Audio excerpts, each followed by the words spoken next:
সামনে গিয়ে অর্জুন আছাড় খেয়ে বললো, এ কি অবস্থা, কি হয়েছে তোমার? দু চোখ দিয়ে জলে ভেসে যাচ্ছে।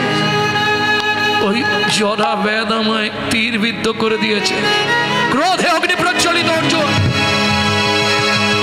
সখা তুমি একবার বলো ওই জরা ব্যাধকে আমি শেষ নিঃশ্বাস দিয়ে দিই, ওকে আজ আমি শেষ করে ফেলবো। অর্জুন, আমি ওকে বলেছিলাম তেতা যুগে দাপড়ে তুই আমায় মারিস, আমি যেমন তোর বাবাকে মেরেছি তুই আমাকে মেরে সেই প্রতিশোধ নিয়ে নিস। এ তুমি কি করলে সখা? অর্জুন, আমার আর সময় নেই, আমাকে চলে যেতে হবে। তুমি খুব তাড়াতাড়ি দ্বারকাপুরীতে খবর দিয়ে দাও, আর 1 থেকে 2 দণ্ড সময়ের মধ্যে দ্বারকাপুরী জলের নিচে চলে যাবে। সবাই যেন দ্বারকাপুরী ছেড়ে বেরিয়ে চলে যায়। ছুটছে অর্জুন, তুমি সকাল একটু অপেক্ষা করো, আমি খবর দিচ্ছি। উদ্ধশ্বাসে ছুটলেন দ্বারকাপুরীতে। কে কোথায় আছো, বেরিয়ে এসো। রুক্মিণী, সত্যভামা, নগ্নজিতা, কালিন্দী সবাই ছুটে এলো। একে একে ভর্তি হয়ে গেছে অর্জুনকে ঘিরে। কি হয়েছে? কথা আর বলতে পারছে, আর মুখ থেকে কোনো আওয়াজ বেরোচ্ছে না অর্জুনের।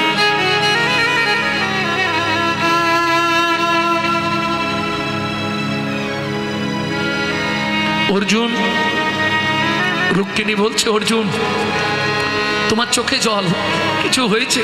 আমাদের প্রাণনাথের কিছু হয়েছে? অর্জুন তুমি বলো, তোমরা দ্বারকাপুরী ছেড়ে বেরিয়ে যাও, দ্বারকাপুরী জলের নিচে চলে যাবে। এটা একমাত্র রুক্মিণী জানতো। কৃষ্ণ একদিন রুক্মিণীকে বলেছিল, আমি যেদিন মারা যাব সেদিন দ্বারকাপুরী জলের নিচে চলে যাবে। আছাড় খেয়ে পড়লো দ্বারকার মাটিতে রুক্মিণী। অর্জুন মনে মনে ভাবলেন, এবার সত্যিটা বলেই দিতে হবে।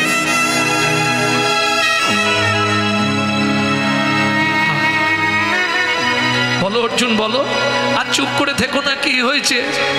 প্রভু বিদায় নিচ্ছে, দেরি নাই। ওই জঙ্গলের মধ্যে পড়ে আছে, জরাব্যাধ তীর দিয়ে মেরে দিয়েছে। কি বলছো অর্জুন? ঊর্ধ্বশ্বাসে ছুটলেন সবাই, কিন্তু এরা পৌঁছাবার আগে ভগবানকে চলে যেতে হবে, নালে মায়ায় যে বেঁধে ফেলবে। অর্জুন ছুটতে ছুটতে ফিরে আসছে, পথেই দেখতে পেল উদ্ধবকে। উদ্ধব, উদ্ধব আর দেরি করো না, উদ্ধব চলো আমার সঙ্গে। কি হয়েছে অর্জুন? উদ্ধব, ভগবানের আজ বিদায় বেলা। কি বলছো অর্জুন তুমি? কি বলছো অর্জুন? ছুটতে ছুটতে এসে আছাড় খেয়ে পড়লেন ভগবানের চরণে। এক পায়ে ধরেছে অর্জুন, আর এক পায়ে ধরেছে উদ্ধব। সখা যেও না, সখা তুমি যেও না, ওগো প্রাণ সখা।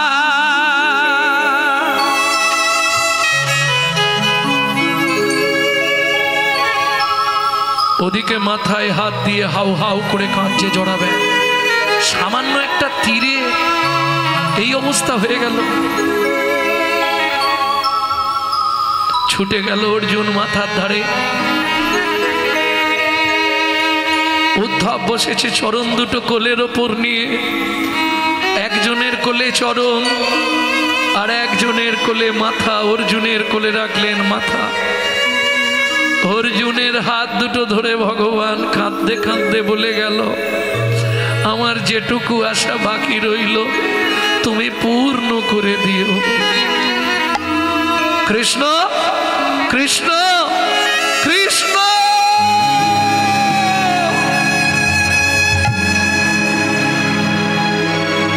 বোধের চাঁদ ডুবে গেল, উঠবে না কো ব্রজের চাঁদ ডুবে গেল, উঠবে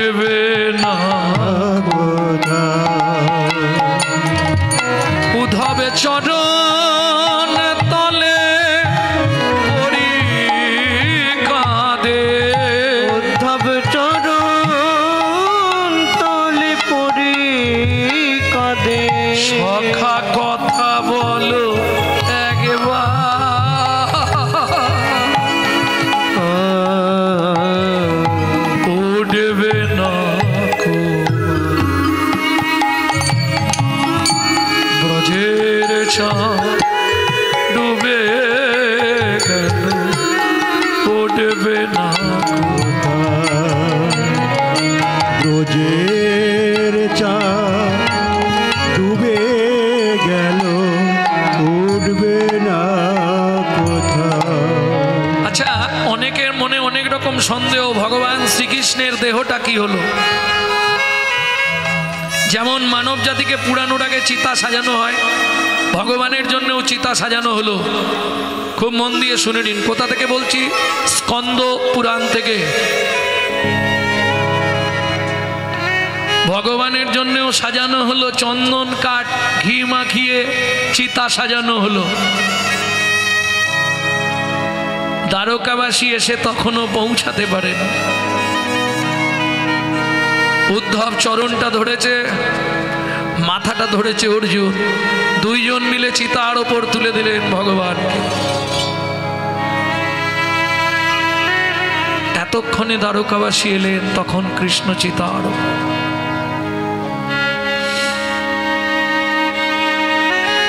চোখের জলের বন্যা বয়ে যাচ্ছে, মূলধন মূল সম্পদ চলে যাচ্ছে। অষ্টমহিষীরা আছাড় কাছাড় খাচ্ছে দ্বারকার মাটিতে। কথা বলো কৃষ্ণ, কথা বলো।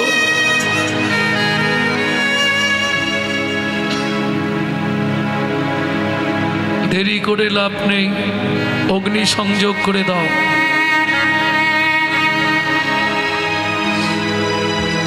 এখন তাদের বাড়ির জিনিস, তারা যদি বলে আগুন দিয়ে দাও, আমার কি আছে?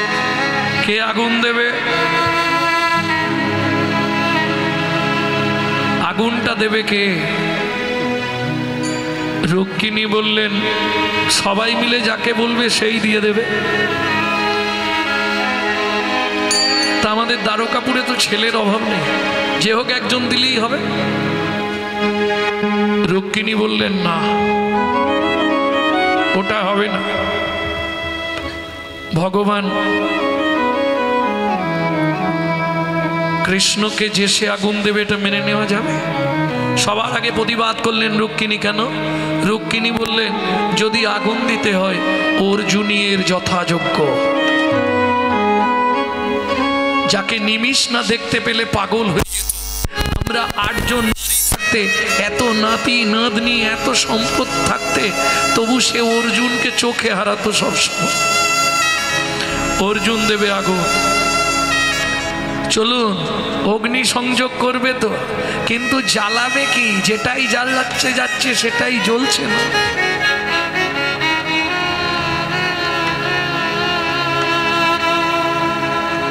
কোনোভাবেই হচ্ছে না। পাথরে পাথরে ঘষা হচ্ছে, আগুন জ্বলছে কিন্তু ধরছে না। অর্জুনের মাথায় হাত, কেটে গেল 2 দণ্ড, অগ্নি সংযোগ হচ্ছে না, কাঁদছে। কি হবে তাহলে? কেমন করে আগুন দেয়া হবে? আবির্ভূত হলেন স্বয়ং অগ্নিদেব।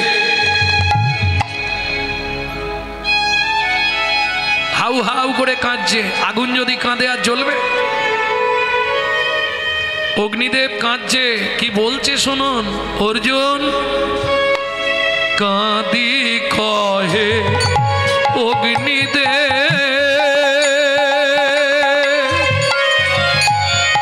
শোনো হে অর্জুন। কাঁদি কহে অগ্নি রে, শোনো হে অর্জুন। শ্রীকৃষ্ণের অঙ্গে নাহি দেব গোয়াগু। শ্রীকৃষ্ণ অঙ্গেতে আমি না দেব আগুন। আমি তাপ দিতে পারবো না গো। আমি তাপ দিতে পারবো না। যে অঙ্গে নিত্য তুলসী চন্দন দি, তাপ দিতে পারবো না গো। এই অঙ্গে তুলসী চন্দন নিত্য দি, আমায় তুমি ক্ষমা করো। তুলসী হরি হরি বল। তুমি ক্ষমা করো। তুলসী চন্দন দি, তাপ দিতে পারবো না গো। দৈববাণী হলো দেহটা নদীর জলে নিক্ষেপ করে দাও।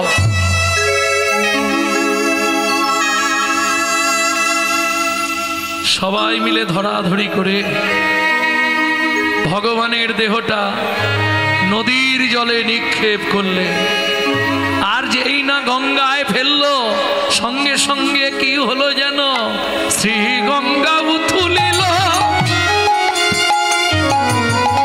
উজানে গমন কইল, শ্রী গঙ্গায় উথলিল উজানে গমন কইল, জরা ব্যাধ কাঁদিতে লাগিল, জরা ব্যাধ কাঁদিতে লাগিল। আমি আমার পাপের প্রায়শ্চিত্ত করব। ও মায়েরা, কি করে পাপের প্রায়শ্চিত্ত করবে? ভগবানের দেহ যায় হেসে নিরে নিরে, জরা ব্যাধ যায় তীরে তীরে, ভগবানের দেহ যায় নিরে নিরে, জরা ব্যাধ যায় তীরে তীরে। লক্ষ্য করে চলেছে, যেদিকে যাচ্ছে সেই দিকেই হাঁটছে জরা ব্যাধ, তীর দিয়ে হাঁটছে আর জল দিয়ে দেহ ভেসে যাচ্ছে। কতদিন গেল? 6 মাস। আহার নিদ্রা অলস, পাপের প্রায়শ্চিত্ত করছে কিভাবে দেখো। আমি চাই তোমার দেহের সঙ্গে যেন আমিও মরতে পারি। যে পাপ আমি করেছি এই পাপের কোনোদিন প্রায়শ্চিত্ত হবে না। যে চরণে কোটি কোটি ভক্ত সাধু মুনি যোগী ঋষি তুলসী চন্দন দেয়, আমি সেই চরণে তীর বিদ্ধ করেছি, সেই চরণ থেকে রক্ত স্খলিত করেছি। এর থেকে মহা পাপ আর পৃথিবীতে কিছু নেই। আর পাচ্ছে না, চলতে পারছে না। 6 মাস 13 দিন আর পাচ্ছে না। যখন কোনো ধারে এসে ঠেকে যায় দেহটা, জরাব্যাধ সেইখানেই বসে থাকে। আবার যখন গঙ্গায় উজান, আবার দেহ যেতে থাকে, তখন আবার এসে পৌঁছালো কোথায়? ব্রহ্ম পর্বত। উমা, যেই ব্রহ্ম পর্বতের সন্নিকটে দেহ ভেসে এলো, হঠাৎ দেখা গেল আর দেহ নাই। আস্তে আস্তে দেহ জলে বিলীন, শুধু নাভির কাছটা ভেসে আছে।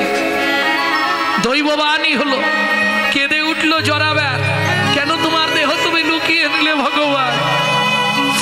বলো, আমি কি আমার পাপের প্রায়শ্চিত্ত করতে পারবো না? বলো না ভগবান, কি করলে আমার পাপের প্রায়শ্চিত্ত হবে? বলো ভগবান, বলো। আর না হলে এই মুহূর্তে এই ব্রহ্ম নদীতে আমি ঝাঁপ দেব। এত বলি জরাব্যাধ ঝাঁপ দিতে গেল, তৎক্ষণাৎ স্বর্গ হইতে দৈববাণী হইল, তৎক্ষণাৎ স্বর্গ হইতে দৈববাণী হইল। জরাব্যাধ, আমার এই নাভি নিয়ে গিয়ে ব্রহ্মমোহন পর্বতে প্রতিষ্ঠা করো কীটুং রূপে। ক্রি শব্দে কৃষ্ণ, টুং শব্দে নাভি।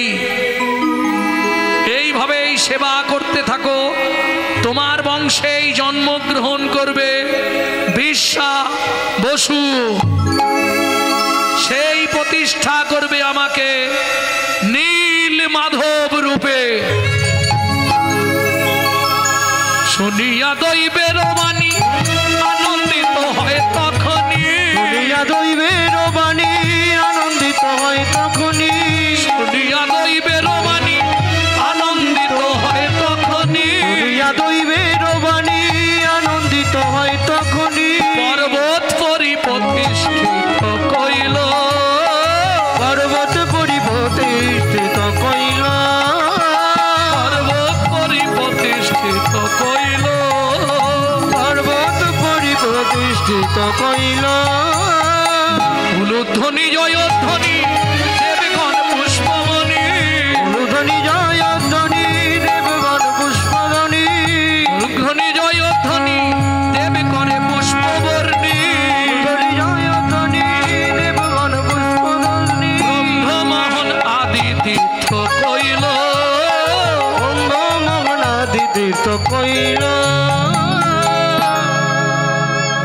কিছুদিন পরে জরাবেদ মারা গেল।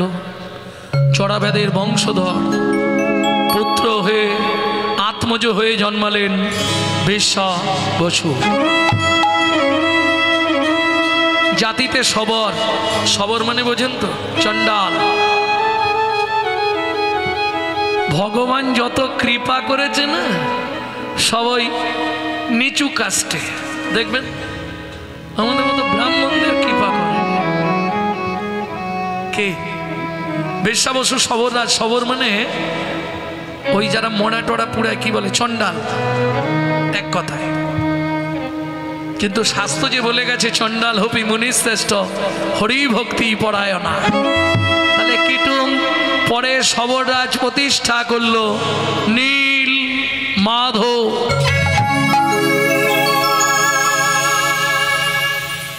প্রভাত কালেতে রাজা দেখিলা প্রভাত কালেতে রাজা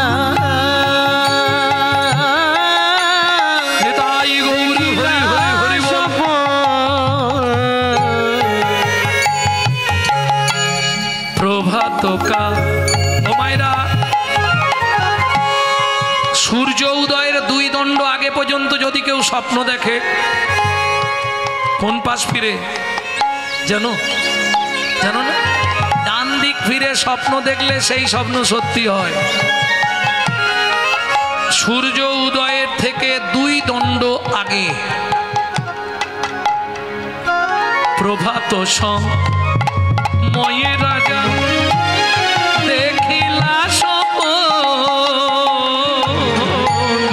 প্রভাত সময়ে রাজা দেখিলা স্বপ্ন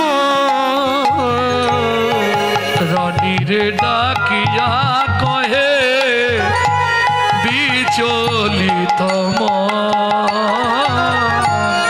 রানীর ডাকিয়া কহে বিচলিত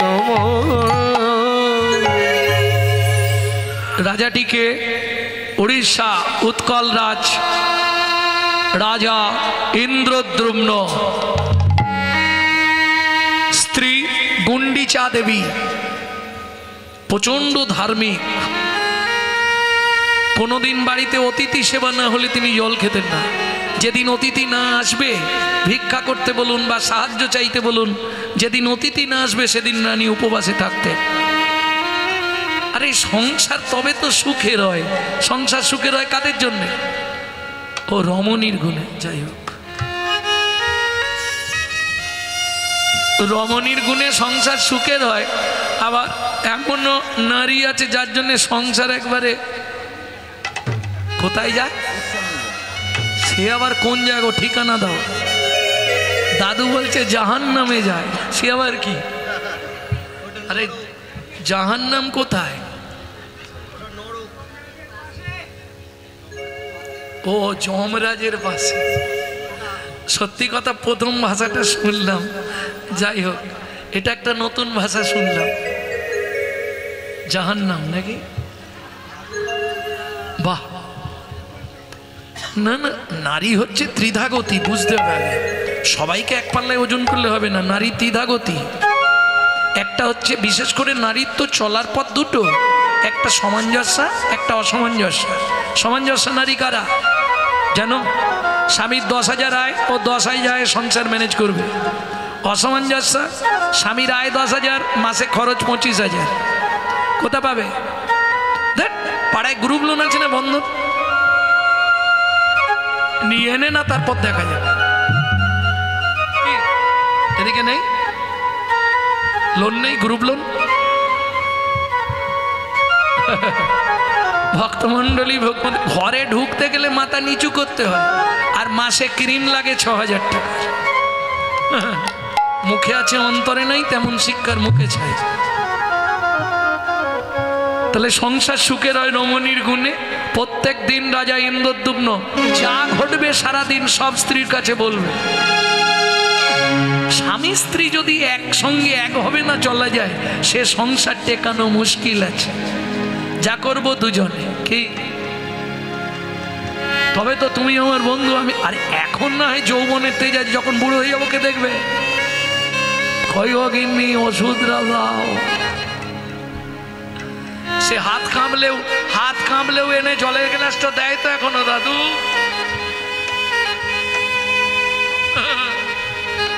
অন্য কেউ দেবে না, যত আত্মী সাত্তি খালি ঝাড়ার পাত্তি। তুমি যদি কিছু দিতে পারো তোমাকে কেউ না কেউ দেখবে, আর না দিতে পারলে সিঁড়ির তলে একবারে ঠেসে রেখে দেবে। হ্যাঁ, ওরে দিতে পারলে সবাই ভালো, না দিলে হয় বদন কালো গো। আমায় চির কাঙাল করে দিল, চির কাঙাল করে দিল সকল হরিয়া। আঘাত করিয়া, ওরা বেশি সুখ পায় আমায় আঘাত করিয়া। লাগি করলাম এত সারা জীবন ধরিয়া, ওরা বেশি সুখ পায় আমায় আঘাত করিয়া, ওরা বেশি সুখ পায় আমায় আঘাত করিয়া।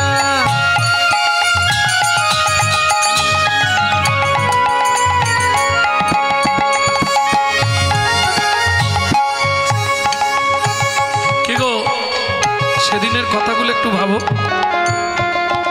কোন দিনে? মাঘের রাতে কঠিন শীতে ঝরায়েছি ঘাম, ঝরায়েছি ঘাম, এই সংসারে কেউ দেবে না ভালোবাসা। মাঘের রাতে কঠিন শীতে ছড়ায়েছি ঘাম, এ সংসারে কেউ দেবে না ভালোবাসার দাম। ভোল্টেজ দেখ কমে গেছে।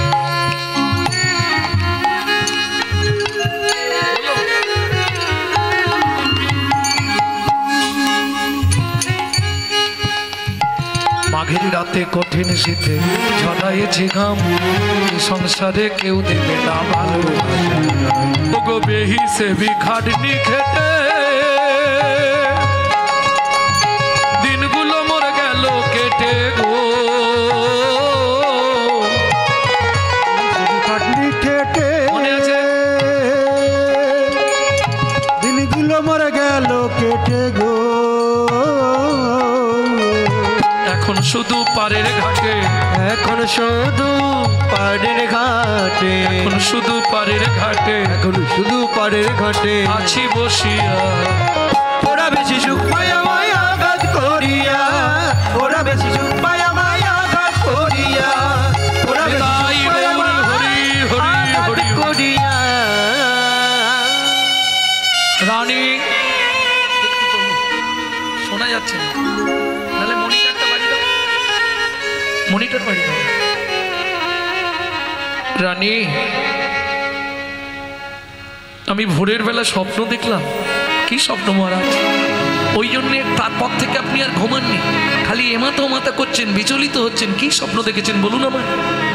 রানী, সে স্বপ্নের কথা কি বলবো, কে যেন আমায় বলছে, রাজা আর তুমি অন্ধ থেকো না, তুমি প্রতিষ্ঠা করো জগন্নাথ। এই আপনার মনের ভ্রম। কাল সন্ধেবেলা ওই গল্প করছিলেন, ঠাকুর করে গল্প করছিলেন, কোনো একটা ঠাকুর প্রতিষ্ঠা করব। তখন কে একজন আপনাকে বলছিল না, ব্রাহ্মণ মশাই নাকি, যে জগন্নাথ নামে একটা বিগ্রহ প্রতিষ্ঠা করলে ভালো হয়। ওইটা ভাবতে ভাবতে ঘুমিয়েছেন, ওইটাই মনে জেগেছে। না, এক বালক বেশে কে যেন এসে আমার সামনে দাঁড়িয়ে আমার মাথায় হাত বুলাতে বলল, ইন্দ্রদ্যুম্ন, তোমার শেষ কাজ তুমি সম্পন্ন করো। তোমার এত সম্পত্তি কে ভোগ করবে? সব ভগবানের জন্য দিয়ে দাও। 18টা সন্তান একে একে তোমার মারা গেছে, তাদের আত্মশুদ্ধির জন্যে, তাদের আত্মা উদ্ধারের জন্যে তুমি এক কাজ করো রাজা। মনে আছে তো, ইন্দ্রদ্যুম্নের 18টা সন্তান মরেছিল। একই দিনে একই সঙ্গে আমাদের একটা চলে গেলে মাথা কুড়া করি। কে? 18টা সন্তান মরে গেল ইন্দ্রদ্যুম্নের। কার অভিশাপ ছিল জানো? তাও জানো নি? কীর্তন তাহলে কি শোনো। যখন কইকেই যুক্তি দিল না, মন্থরার যুক্তি পেয়ে কইকেই বলল রাজা দশরথকে, আমার ছেলে ভরত রাজা হবে, তোমার রামকে 14 বছর মনে দিতে হবে। কৌশল্যা গিয়ে কইকেয়ীর পাটা ধরেছিল চেপে, কইকেয়ী তুই আর যাইবারে বল, আমার রামকে 14টা বছর হারা করিস না, যে রাম বিনে আমি নয়নের নিমিষ ফেলতে পারি না, এই কষ্ট আমাকে দিস নে কইকেয়ী। পা দিয়ে লাথি মেরে কৌশল্যাকে ফেলে দিয়েছিল কইকেয়ী। কাঁদতে কাঁদতে কৌশল্যা দাঁড়িয়ে বলেছিল, শুনে রাখ, আমি তোমার তো 14টা বছর কাঁদব, যদি একদিনের জন্য ভগবানের চরণে এক ফোঁটা চোখের জল দিয়ে থাকি, তারই জোরে আমি তোকে বলে রাখছি কইকেয়ী, আমি 14 বছর কাঁদব, কিন্তু তোকে 3 জনম কাঁদতে হবে। তোকে 3 জনম কাঁদতে হবে। ও কইকেয়ী তোকে কথা দিলাম, 3 জনম কাঁদতে হবে। কইকেয়ী তোকে কথা দিলাম, 3 জনম কাঁদতে হবে। সেই 3 জনমের একটাই, বলবো কি বলে দেবো? সেই 3 জনম কি কি? প্রথম জন্ম হবে তোর দেবকী রূপে। দেবকী, ভগবানকে দেবার মতো তোর বক্ষে স্তনদুগ্ধও থাকবে না, তোর নাম হবে দেবকী। দ্বিতীয় জন্ম হবে তোর কোথায়? ইন্দ্রতুপ্ন রাজার স্ত্রী গুন্ডিচা রূপে। একসঙ্গে একদিনে 18টা সন্তান তোর মরবে আকস্মিক দুর্ঘটনায়। তারা জন্ম নেবে পুরীর আগে 18 নালা হয়ে। তৃতীয় জন্ম হবে তোর সচিমা রূপে। এক এক করে 8টা সন্তান হারাবি রে। নবম সন্তান বিশ্বরূপ, সে চলে যাবে। তারপর জন্মাবে নিমাই, সে যেদিন দেশ বিদেশে হরিনাম প্রচার করবে, সেই হরিনামের ধ্বনি যখন তোর কর্ণমূল দিয়ে মর্মমূলে প্রবেশ করবে, ও কইকেয়ী সেদিন 3 জনম উদ্ধার হবে। 3 জনম উদ্ধার হবে। ওই হরিনামের ধ্বনি পেয়ে 3 জনম উদ্ধার হবে। ওই হরি নামের ধ্বনি পেয়ে ও কইকেয়ী তোকে বলে গেলাম, 3 জনম উদ্ধার হবে। ওই হরি নামের ধ্বনি শুনে 3 জনম উদ্ধার হবে। তাহলে বুঝে নেওয়া গেল ভক্তমণ্ডলী, ভক্তিমতী মায়েরা, রাজন তোমার ওই 18টা সন্তানের প্রায়শ্চিত্তের নিমিত্তে তোমার এত ঐশ্বর্য, কি করবে তুমি? সেবায় লাগিয়ে দাও, ভগবানের সেবায়। ও গুন্ডিচা, গুন্ডিচা কি যেন একটা বললো আমায়, সব উলট পালট হয়ে গেল, আমি ঠিক মনে করে তোমায় বলতে পারছি নি। কি যেন বললো, শোনো না, তুমি বিচলিত হয়েও না, একটু পরে তোমাদের ঠাকুরমশাই এসে যাবে আরাধ্য দেবতার পূজা করতে নারায়ণ শিলা। তা ঠাকুরমশাইয়ের সঙ্গে আলোচনা করো, উনি তোমাকে সঠিক কথা বলতে পারবে, কি করলে কি হবে। পথের দিকে তাকিয়ে রাজা বসে রইল।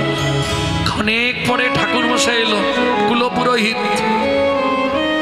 সমস্ত ঘটনা শুনে ঠাকুরমশাই বলল, উপায় একটা আছে, কিন্তু কে আপনাকে নীলমাধবের সন্ধান দেবে? কেন মন্ত্রী, পাত্র, সেনাপতি তোমরা যাবে? যাবো মহারাজ। যে আনতে পারবে অর্ধেক রাজত্ব তাকে দিয়ে দেবো। কুলপুরোহিত বললে, শুনুন মহারাজ, এরা সঙ্গে যাক, তবে এরা কেউ পারবে না আমার ধারণা। আপনি বলছেন প্রচুর দুর্গম রাস্তা, আপনি স্বপ্নের মধ্যে দেখেছেন, আর স্বপ্ন যদি এইটুকু দেখেন জানবেন ওটা এত বড়।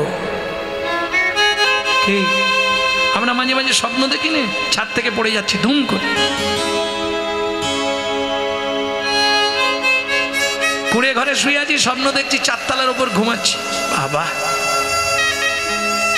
তবে স্বপ্ন সত্যি হয় এটা আমি একটা আপনাদেরকে বলতে পারি, স্বপ্ন কিন্তু সত্যি হয়। বছর 3 আগে একদিন আমি ঠিক ভোরের একটু আগে স্বপ্ন দেখেছিলাম প্লেনের মধ্যে উড়ে যাচ্ছি, হ্যাঁ, আর প্লেনটা এইরম হচ্ছে, আর ভীষণ ভয় লেগেছে, চিৎকার করে উঠে পড়েছি, ঘুম ভেঙে গেছে।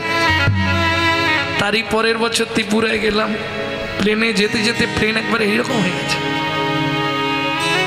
আর একদম নৃসিংহদেব নৃসিংহদেব নৃসিংহদেব করে চিৎকার করছি। সত্যি ভগবানের কি ইচ্ছা, আবার আস্তে আস্তে ঠিক হয়ে গেল। মহাপ্রভুর কৃপা, আমার রাধারমণের কৃপা। ভক্তমণ্ডলী, ভক্তিমতী মায়েরা, স্বপ্ন অনেক সময় সত্যি হয়ে যায়, যেমন আজকের স্বপ্নই সত্যি হবে। দেখুন কে যাবে, পুরোহিত বললেন আমার ভাই আছে বিদ্যাপতি, একদম নিষ্কলঙ্ক নিষ্পাপ নিরাতঙ্ক ব্রাহ্মণ।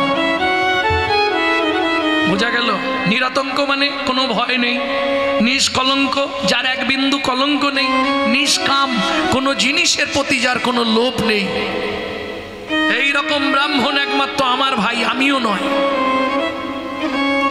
তারপরে সব থেকে বড় প্লাস পয়েন্ট, ওর সংসার নেই, ও যেখানেই রাত সেখানেই কাত।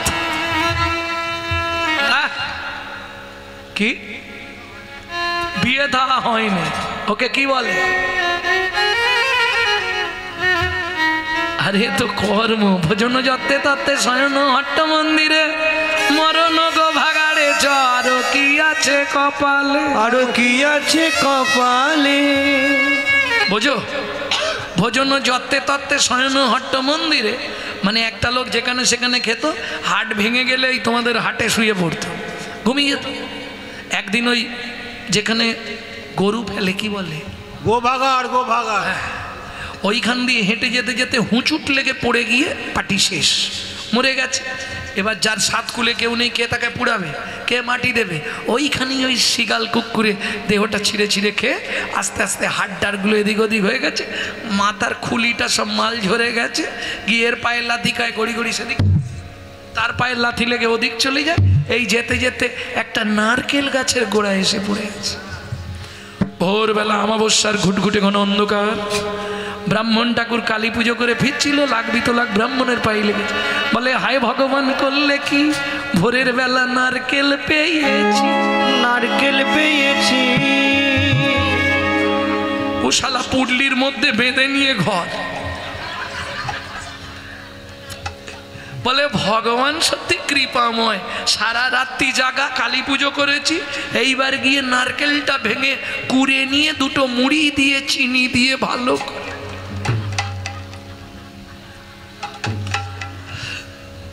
পাটি এসেছে, এসে জামা কাপড় ছেড়েছে, অগিন্নি একটু নারকেলটা ছাড়িয়ে দেবে। বলে আমি পারবো নি, তুমি তোমার করে নাও। ভোরবেলায় সে নারকেল ছেড়েছে, যা চিনি মুড়ি খেয়ে নাও। ঠিক আছে তুমি ঘুমাও।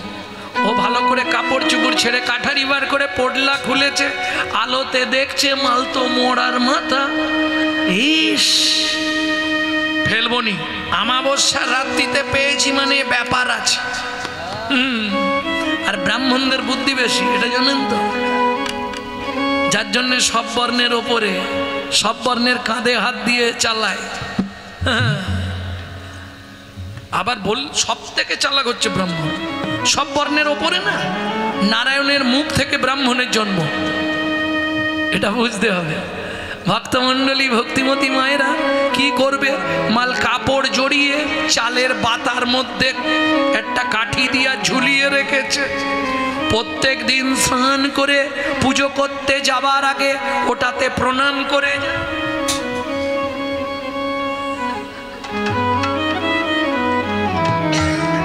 এইবার বলি, 7 দিন চোরের 1 দিন গৃহস্থ, ব্রাহ্মণীর চোখে পড়েছে কি ব্যাপার, এত ঘটা করে প্রণাম, কিছু তো ব্যাপার আছে। ভূপেনের মা কি আজকে ঠাকুর পুজো করতে চলে গেলে তোরা একবার আসবি তো, 5-7টা মেয়ে এসেছে, তাঁরা পুডলিটা খুলে দেখে মোড়ার মাথা। মেয়ে মহল, শোন বামনি দিদি, নিশ্চয়ই তোকে বিয়ে করার আগে এই মেয়েটাকেই ভালোবাসতো। এ শালা ভুলতে পারবে না বলে মারা মাথার খুবড়িটা এনে তুলে রেখেছে। তোদের হামান দিস্তে আছে আছে, বলে ভালো করে মালটাকে ভাঙ। হামান দিস্তে ফেলে দিচ্ছে, একবারে গুঁড়ো করে ম্যানহোলের কভার খুলে ঢেলে দিয়েছে। কিছু বুঝলে ভোজন যত্তে তত্ত্বে শয়ন হট্ট মন্দিরে মরণ গো ভাগাড়ে আরো কি আছে কপালে, আরো কি আছে কপালে, মরেও শান্তি নেই শেষে গেল পায়খানার চেম্বারে।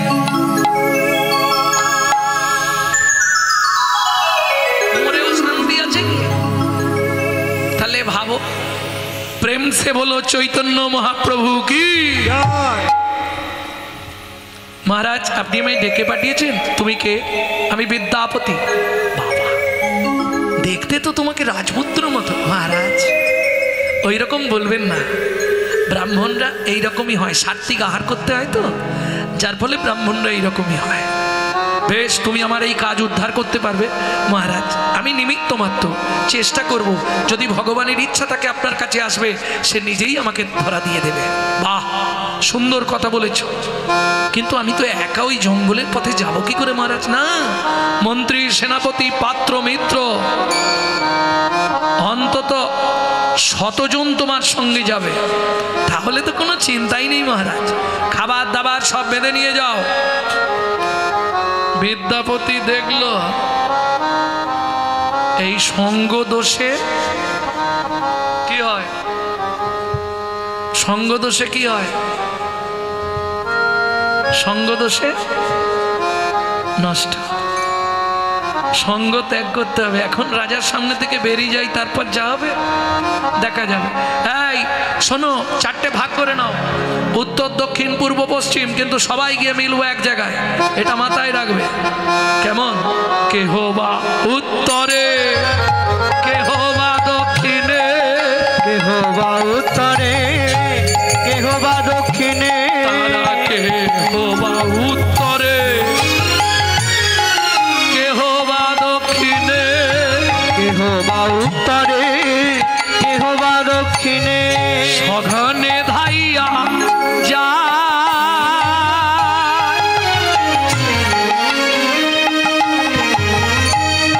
ও মায়েরা, সবাই একসঙ্গে নেই, আর ভাগ হয়ে গেছে 4টে দল, সবাই এসে এক জায়গায় মিলেছে। সবার মাঝে চাহিয়া দেখে আর বিদ্যাপতি